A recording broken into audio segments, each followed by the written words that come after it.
Well, Ruby, it's very dramatic. It looks like, based on what we know so far, that the Assad regime is falling. The fall of Bashar al-Assad's regime in December 2024 marked the dramatic conclusion of an era that had gripped Syria under authoritarian rule for over 5 decades. For years, Assad's grip on power seemed unshakable, fortified by a vast security apparatus, loyalist military forces, and the unwavering support of international allies like Russia and Iran. Yet the regime's collapse unfolded swiftly, catching many by surprise and leaving the nation at a crossroads. The seeds of Assad's downfall had been sown over a decade earlier when the Syrian civil war erupted in 2011. What began as peaceful protests against government corruption and repression quickly spiraled into a brutal conflict. The regime's violent crackdowns, coupled with accusations of war crimes and the use of chemical weapons, turned global opinion against Assad. Despite widespread condemnation, his government managed to cling to power through ruthless tactics, leveraging sectarian divisions, and relying heavily on foreign military support. By 2024, however, the foundations of Assad's rule began to crumble. Russia and Iran, his primary backers, were facing their own economic and political pressures, leading to a significant reduction in their support for the Syrian government. Russia's waning involvement, in particular, was a critical blow. Without its military assistance and diplomatic shield, Assad's forces struggled to hold territory as opposition groups and international coalitions gained ground. The final months of the regime were marked by a series of rapid advances by opposition forces. Key cities that had been under government control fell one after another. Damascus, the heart of Assad's power, became increasingly isolated as opposition forces encircled the capital. The government's attempts to maintain control were futile, with defections from the military and intelligence services further weakening its position. On December 8, 2024, opposition forces launched a coordinated assault on Damascus. Despite heavy resistance, the city fell within days. The capture of Damascus was both symbolic and strategic, signaling the end of Assad's reign. Realizing the inevitability of defeat, Assad and his family made a desperate bid for escape. Aided by loyalists and Russian operatives, they utilized secret underground tunnels to flee the city undetected. Their escape plan culminated in a covert flight from a Russian airbase, ensuring they avoided international detection. The news of Assad's overthrow sent shockwaves across the region and the world. For the Syrian people, the fall of the regime was met with mixed emotions. While it marked the end of decades of oppression, the scars of war and the challenges of rebuilding a fractured nation tempered the celebration. For millions of displaced Syrians, the moment offered a glimmer of hope for a future without the Assad family's iron grip. Internationally, the fall of the regime was seen as a pivotal moment in Middle Eastern politics. Allies and adversaries alike scrambled to adjust their strategies in a post-Assad Syria. Calls for accountability grew louder, with human rights organizations and world leaders demanding that Bashar al-Assad face justice for the atrocities committed during his rule. However, with the family securely in exile in Moscow, shielded by Russia's protection, the path to justice remained uncertain. The collapse of Bashar al-Assad's regime was not just the fall of a dictator. It was the end of an era that had shaped Syria's modern history. The country now faces the monumental task of rebuilding itself from the ruins of war. The challenges are immense, but so too is the opportunity to forge a new future, one defined by democracy, inclusion, and justice rather than fear and repression. For Syrians, the fall of Assad is only the beginning of a much longer journey toward healing and recovery. Al-Assad's transformation from a celebrated reformer to a global pariah is a story of stark contrasts. Once hailed as a beacon of modernity and progress, Asma's early years as Syria's First Lady painted her as a compassionate leader intent on ushering in positive change. But as the Syrian civil war unfolded, the image she worked so hard to cultivate was irrevocably shattered, replaced by one of complicity and moral failure. Born in London and educated at prestigious institutions, Asma entered the public sphere as a symbol of a new, progressive Syria. Her Western upbringing and professional success as a banker at J.P. Morgan set her apart from the traditional image of a Middle Eastern First Lady. When she married Bashar al-Assad in 2000, It seemed to signal a fresh chapter for the Syrian regime. Media outlets praised her as a modern, educated woman who could bridge the gap between Syria's rich traditions and the aspirations of a younger, globalized generation. In her early years as First Lady, Asma was a visible advocate for education, women's empowerment, and rural development. She founded the Syria Trust for Development, a network of charities aimed at improving the lives of ordinary Syrians. Her efforts earned her glowing media profiles, with Vogue famously dubbing her a rose in the desert in 2011. She appeared poised, elegant, and approachable, a stark contrast to the authoritarian image of her husband's regime. Internationally, she was welcomed at high-profile events and even met with global leaders, further cementing her reputation as a modernizing force.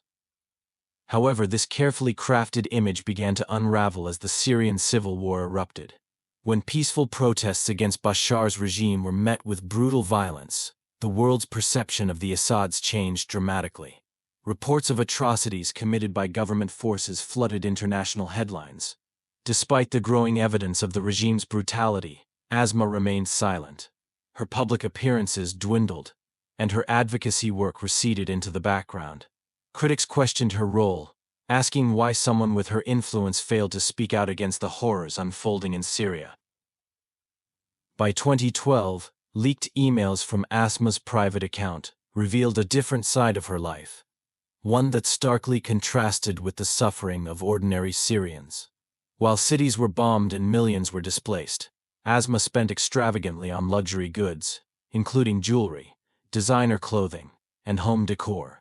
These revelations sparked outrage, with many accusing her of living in denial or, worse, complicity. The emails also exposed her unwavering loyalty to Bashar, with one message to her husband reading, "If we are strong together, we will overcome this together." As the war intensified, Asma's transformation into a pariah became complete.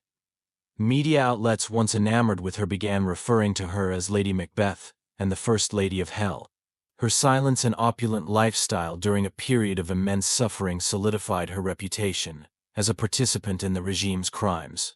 International sanctions were imposed on her, cutting her off from financial systems and restricting her movements. Her attempts to rebrand herself as a devoted mother and symbol of resilience were met with skepticism and disdain. Today, Asma al-Assad's name is synonymous with betrayal. Once celebrated for her promise of reform, she now serves a cautionary tale of how power and privilege can overshadow morality. Her journey from admired figure to reviled accomplice underscores the devastating human cost of complicity and tyranny. For many, her fall from grace is a reflection of the broader failure of the Assad regime, a promise of progress that turned into a nightmare of oppression and violence. After the dramatic fall of Bashar al-Assad's regime in December 2024, the Assad family was forced to leave Syria under urgent and carefully orchestrated circumstances.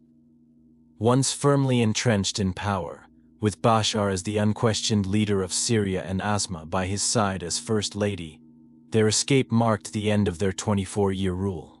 However, the family's exile was not just about fleeing from the ruins of their regime, it was also a calculated move to secure their survival and maintain their lifestyle far from the turmoil of Syria. The Assad family's departure was marked by secrecy and strategic alliances, particularly with Russia. A private jet arranged through Russian connections whisked them away from Syria, utilizing a Russian airbase to avoid international detection. Their flight from Syria represented the collapse of a regime that had ruled the country with an iron fist for decades. The family's escape was carefully planned, with Bashar and his closest allies ensuring that the transfer of power to opposition forces would not come without a swift retreat. Once in Moscow, the Assads were granted political asylum, a lifeline that allowed them to escape prosecution and avoid the possibility of international justice. Russia, a longtime ally of the Assad regime, played a crucial role in their protection, providing them with shelter and continuing to shield them from any accountability for their role in the atrocities committed during the Syrian civil war. This alliance has allowed the family to maintain a lavish lifestyle, despite their fall from power, continuing to live under the protection of their Russian hosts. While Bashar and Asma's political power may have crumbled, their wealth and influence remain intact. The family's net worth is estimated at around $2 billion, much of which is hidden in offshore accounts, real estate investments, and shell companies. Even in exile, the Assads are far from destitute, relying on their extensive resources to ensure a life of comfort in Russia. Reports suggest that they have acquired a number of high-end properties, including apartments in Moscow's City of Capitals complex, where they are said to live in one of the most exclusive and luxurious parts of the city. This opulent lifestyle, funded by wealth accumulated through the regime, is a stark contrast to the suffering endured by millions of Syrians who lived under their rule. The children of Bashar and Asma, now young adults, are also part of the family's exile. Hafez, the eldest son, is now in his mid-20s, while his younger siblings, Zayn and Karyam, are in their early 20s. Despite the collapse of their father's regime, the Assad children are likely to benefit from the family's remaining wealth and influence, as they are expected to continue enjoying the privileges associated with their status. The family's new life in Moscow represents both a retreat from the political world of Syria and a continued assertion of their elite status, shielded by the support of powerful allies. While living in exile, the Assad family must navigate a complex mix of isolation and continued connections. They are cut off from the international community due to sanctions and the global disdain for their regime. Yet their ties to Russia, as well as their vast financial resources, provide them with a level of security and comfort that many other exiled leaders do not enjoy. It is clear that the family's future in exile will be shaped by their ability to maintain these connections and manage their wealth, ensuring that, even in a foreign land, they continue to live a life far removed from the ordinary struggles of most exiles. For the rest of the world, the Assad's exile has left many unanswered questions. Will they ever face justice for the atrocities committed during their rule? Can they ever reclaim power or influence in Syria, or have they truly faded into obscurity? For now, the family remains in Russia, living in the shadows of their former power, protected by a government that values their connections but also seeks to distance itself from the political fallout of their regime's actions.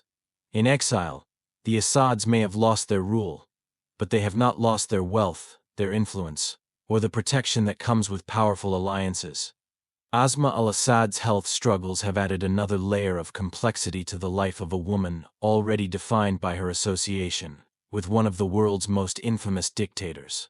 Once celebrated for her beauty, intellect, and progressive initiatives, Asma's health battle began to unfold publicly at a time when her reputation was already in freefall due to the atrocities committed by her husband's regime.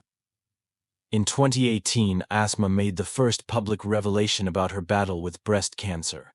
It came as a shock to many, not only because it exposed a deeply personal aspect of her life, but also because it contrasted sharply with the opulent and aloof public image that she and Bashar had cultivated.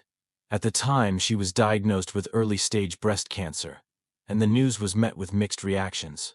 Some expressed sympathy, while others viewed her struggle with skepticism, given the regime's record of human rights abuses.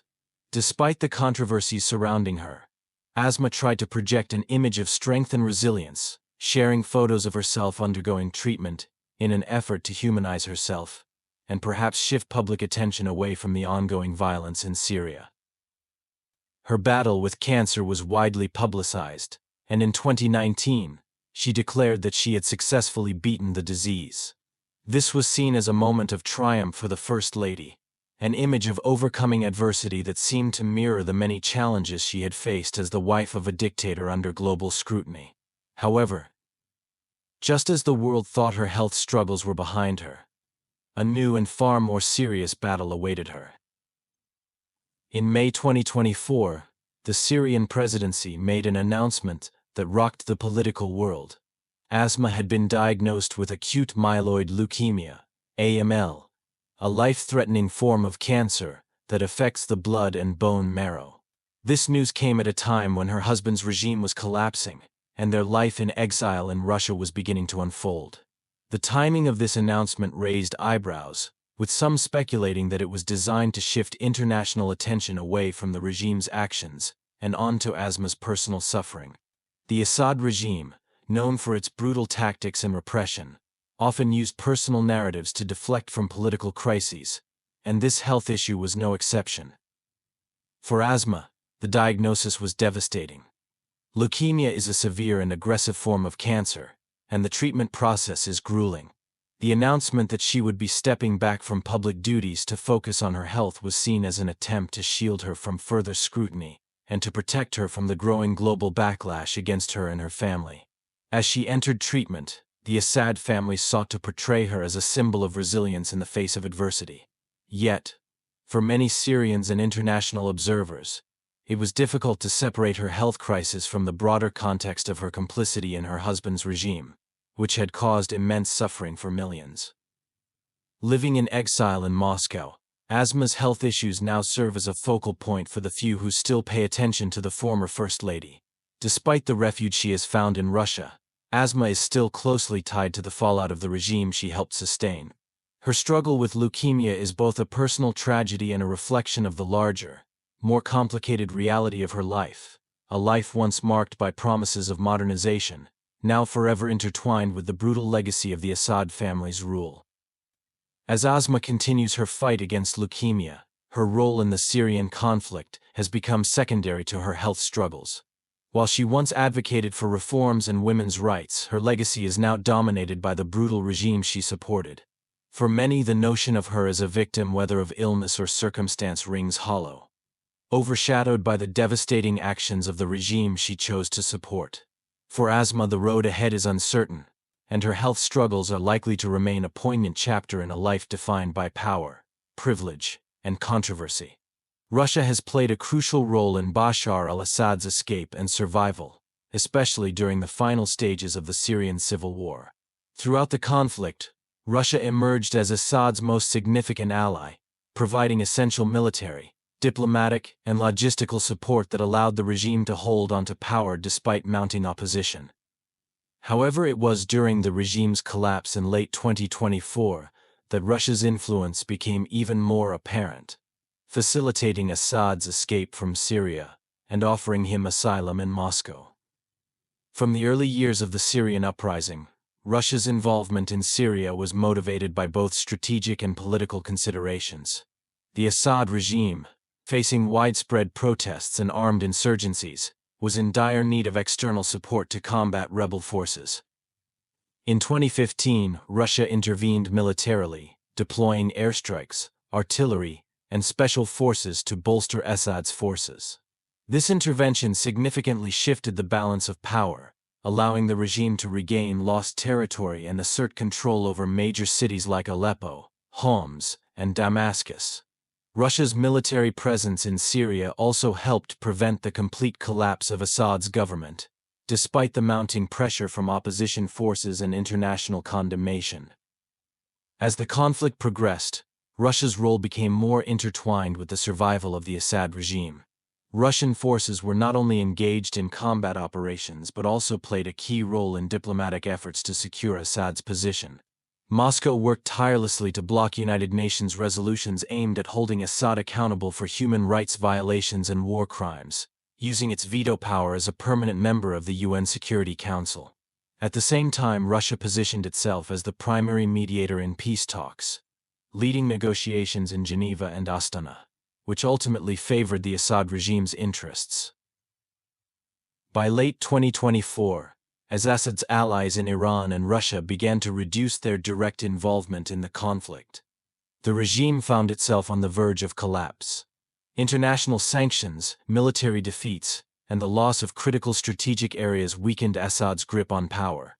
As opposition forces advanced and the regime's military infrastructure crumbled, Bashar al-Assad was faced with the imminent collapse of his rule. In response, Russia moved decisively to secure his escape. Using a private Russian airbase in Syria, Russian officials facilitated Assad's flight from Damascus. The operation was discreet, involving secret underground routes and close coordination with Russian intelligence and military services. This maneuver allowed Assad and his family to flee the country, avoiding potential capture by opposition forces and evading international justice. In Moscow, the Assad family was granted political asylum, a move that underscored Russia's long-standing support for the regime. While some might see Russia's involvement as a pragmatic approach to maintaining a strategic ally in the Middle East, it also demonstrated Russia's willingness to shield Assad and his family from accountability for their actions during the conflict.